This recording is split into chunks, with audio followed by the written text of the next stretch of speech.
Episode ke-198. Biarkan dia masuk, ujar Eternal Peace Imperial Preceptor dengan tenang. Kan Ruandi dibawa menghadapnya dalam keadaan terluka parah dan masih dirantai. Saat hendak berlutut, Imperial Preceptor segera mengangkatnya. Dengan sengaja ingin menjebakku agar Kaisar Yan Feng mencurigaiku, tanyanya sambil tersenyum tipis. Ruandi ikut tersenyum. Kalau hubungan kalian retak, mungkin aku masih punya kesempatan bangkit kembali. Imperial Preceptor menggeleng, itu tidak akan terjadi. Bahkan jika kau bersujud di depan seluruh pasukan, Kaisar tetap tidak akan meragukanku. Lepaskan rantaimu. Aku tidak akan menerima penyerahanmu di sini. Serahkan dirimu sendiri kepada Kaisar setelah kita kembali ke ibu kota. Ruandi mengguncangkan tubuhnya, dan rantai-rantai besi langsung hancur berkeping-keping. Para prajurit terkejut dan bersiap menyerang. Tetapi Imperial Preceptor mengangkat tangan. Tak perlu waspada. Ruandi menatapnya tajam. Kudengar kau terluka parah setelah bertarung melawan dewa. Kultivasimu belum pulih sepenuhnya. Apa kau tidak takut aku memanfaatkan kesempatan ini untuk membunuhmu? Aku tidak takut, jawab Imperial Preceptor datar. Sebulan lalu mungkin iya. Namun sekarang aku telah memahami jalan pedang. Dengan kondisiku saat ini pun, jika kau menyerang, yang mati adalah dirimu. Mendengar itu, Ruandi benar-benar gentar. Imperial Preceptor lalu memandang ke arah istana Emas Wallen. Benteng itu dijaga para dukun besar, raja dukun, dan berbagai formasi yang sangat kuat. Menyerangnya secara langsung hanya akan mengorbankan banyak tentaraku. Bahkan dari sini aku bisa merasakan 18 aura yang sebanding dengan dewa. Itu pasti tubuh jasmani para Grandmaster dari generasi sebelumnya. Ruandi mengangguk. Benar, 18 tubuh jasmani itu adalah senjata pelindung terkuat istana Emas Wallen. Selain itu masih ada 12 ahli alam jembatan surgawi. Dan yang terkuat tentu saja Grandmaster saat ini. Kekuatannya tidak kalah darimu. Berapa banyak ahli alam hidup dan mati di sana? Tanya Imperial Preceptor. Ruandi tersenyum. Bagaimana mungkin aku tahu? Imperial Preceptor menatapnya. Kau pernah menyamar sebagai Kaisar Yan Feng. Orang sepertimu pasti mengumpulkan semua informasi penting. Bahkan daftar ahli dari Heavenly Saint Cult, Dosak, dan Biara Thunder Club besar ada di tanganku. Sebagai penguasa padang rumput, mustahil kau tidak memiliki data tentang istana Emas Wallen. Ruandi akhirnya mengeluarkan sebuah buku kecil. Ini daftar semua praktisi kuat di alam surgawi dan alam hidup dan mati. Anggap saja hadiah untukmu.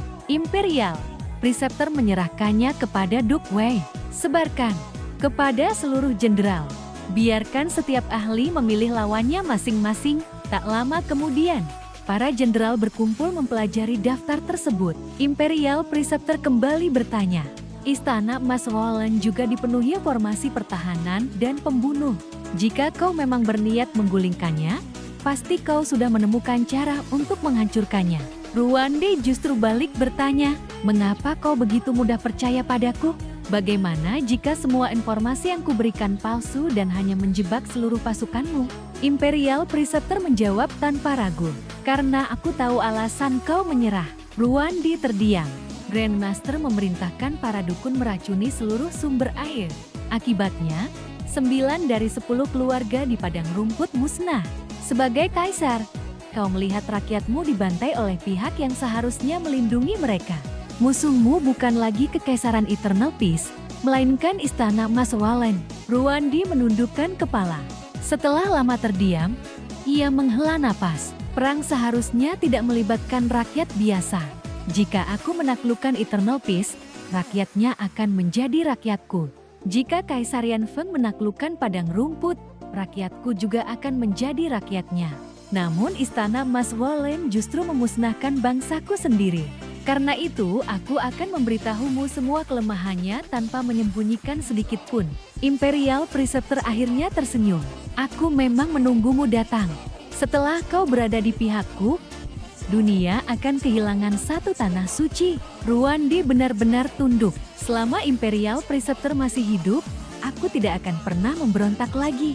Jika aku melanggar sumpah ini, biarlah mataku dipatuk pelang, jantungku dicabik, dan seluruh keturunanku menjadi budak.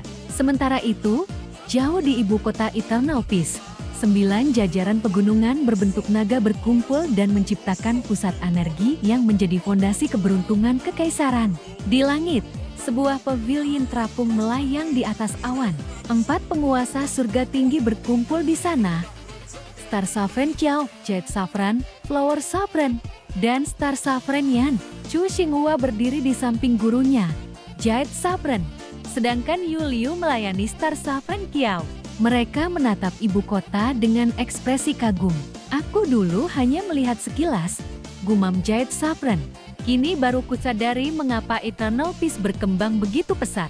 Flower Sovereign mengangkat tangan, membentuk cermin dari ki vital yang menembus jauh ke bawah tanah. Di dalamnya tampak sungai-sungai magma yang mengalir seperti naga raksasa. Selain 9 nadi naga di permukaan, masih ada 7 nadi naga lain yang tersembunyi di bawah tanah, katanya. Star Sovereign Qiao menambahkan, belum lagi 2 nadi naga di wilayah pesisir. Totalnya mencapai 18. Tidak heran kekaisaran ini terus melahirkan para jenius. Lalu wajahnya berubah serius. Jika Eternal Peace berhasil menguasai padang rumput dan negeri-negeri utara, jumlah nadi naganya akan semakin bertambah. Bila semua naga itu bersatu, mereka akan merebut keberuntungan langit dan bumi. Jade Sovereign mengangguk. Kalau begitu kita harus menemukan nadi naga utama. Begitu nadi itu dihancurkan atau dipindahkan, seluruh keberuntungan Eternal Peace akan runtuh dan para pahlawan dunia akan bangkit menggulingkannya. Namun setelah mengamati cukup lama, tak seorang pun mampu menemukan nadi naga utama. Star Sovereign Qiao akhirnya mengambil keputusan. Panggil Dragon Nurturing Sovereign. Dialah yang paling memahami ras naga dan ilmu medan.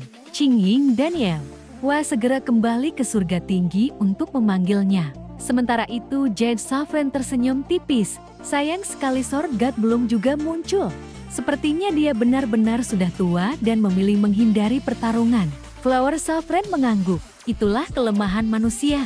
Sehebat apapun mereka saat muda, ki dan darah mereka tetap akan melemah.